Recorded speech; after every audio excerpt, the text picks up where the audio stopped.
Doctor Arpana Rawat YouTube channel पर आप सभी का एक बार फिर से स्वागत है। आज का यह वीडियो कक्षा 12 के लिए है और इस वीडियो में आप समझेंगे आलोक धनवा जी द्वारा रचित पतंग कविता के महत्वपूर्ण प्रश्नों के उत्तर। प्रारंभ करते हैं। पहला प्रश्न है, पतंग कविता के कवि कौन हैं? पतंग कविता के कवि आलोक धनवा हैं। बच्चे पतंगों के साथ साथ किसके सहारे उड़ रहे हैं? बच्चे पतंगों के साथ साथ कल्पना के सहारे उड़ रहे हैं। पतंग कविता में कपास किसका प्रतीक है? पतंग कविता में कपास कोमलता का प्रतीक है। अगला प्रश्न है, पतंग उड़ाने वाले बच्चे दिशाओं को किसके समान बजाते हैं? पतंग उड़ाने वाले बच्चे दिशाओं को मृदंग के समान बजाते हैं। पतंग उड़ाते बच्चे को महज एक धागे के सहारे कौन थाम लेता है? पतंग उड़ाते बच्चे को महज एक धागे के सहारे पतंगों की ऊंचाइयां थाम लेती हैं। पतंगों की ऊंचाइयां कैसी कही गई हैं? पतंगों की ऊंचाइयां धड़कती हुई कही गई हैं। अगला प्रश्न है, पृथ्वी किनके बेचैन पैरों के पास घूमती हुई आती है? पृथ्वी बच्चों के बेचैन पैरों के पास घूमती हुई आती है। कौन सी ऋतु आकाश को मुलायम बना देती है? शरद ऋतु आकाश को मुलायम बना देती है। पतंग उड़ाते हुए बच्चे किसके सहारे स्वयं भी उड़ते से हैं? पतंग उड़ाते हुए बच्चे रंध्रों के अर्थात रोम छिद्रों के सहारे स्वयं भी उड़ते से हैं। अगला प्रश्न है, बच्चे निडर होकर किसके पास आते हैं? बच्चे निडर होकर सुनहरे सूर्य के पास आते हैं। कविता में लाल सवेरा को कैसा कहा गया है? कविता में लाल सवेरे को खरगोश की आंखों जैसा कहा गया है। दुनिया की सबसे हल्की और रंगीन चीज किसे कहा गया है? पतंग को दुनिया की सबसे हल्की और रंगीन चीज कहा गया है।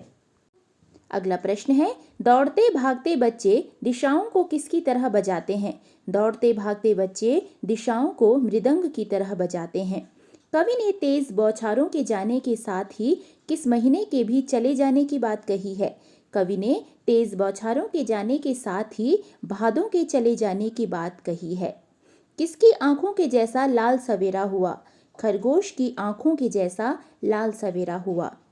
अगला प्रश्न है, पुलों को पार करते हुए कौन सी ऋतु आई? पुलों को पार करते हुए शरद ऋतु आई। शरद क्या चलाते हुए आता है? शरद साइकिल चलाते हुए आता है। शरद की साइकिल कैसी है? शरद की साइकिल चमकीली है। अगला प्रश्न है, शरद क्या बजा रहा है? शरद घंटी बजा रहा है। शरद बच्चों के झुंड को कैसे इशारों से बुलाता है? शरद बच्चों के झुंड को चमकीले इशारों से बुलाता है। पतंग के साथ बच्चे कैसे दौड़ते हैं? पतंग के साथ बच्चे बेसुध होकर दौड़ते हैं। अगला प्रश्न है, कपास किसका प्रतीक है? कपास कोमलता का प्रतीक है। मृदंग क्या है? मृदंग ढोलक जैसा वाद्य यंत्र होता है। बच्चों का वेग किसकी तरह लचीला है? बच्चों का वेग डाल की तरह लचीला है। अगला प्रश्न है, पतंगों के साथ वे भी उड़ रहे हैं से क्या तात्पर्य है? पतंगों के साथ वे भी उड़ रहे हैं से तात्पर्य है कि बच्चों को भी आकाश छू लेने का एहसास हो रहा है। बच्चों के रोमांचित शरीर का संगीत क्या करता है? बच्चों के रोमांचित शरीर का संगीत उन्हें गिरने से बचाता है। छतों के खतरनाक किनारों से किस बात का भय है? छतों के खतरनाक किनारों से बच्चों के गिरने का भय है। अगला प्रश्न है, कविता में चमकीले विशेषण का प्रयोग किसके लिए किया गया है? कविता में चमकीले विशेषण का प्रयोग इशारों के लिए किया गया है। शरद आया पुलों को पार करते हुए पंक्ति में कौन सा अलंकार है? शरद आया पुलों को पार करते हुए में शरद ऋतु को मनुष्य की तरह व्यवहार करते हुए दिखाया गया है, इसलिए यहाँ मानवीकरण अलंकार है।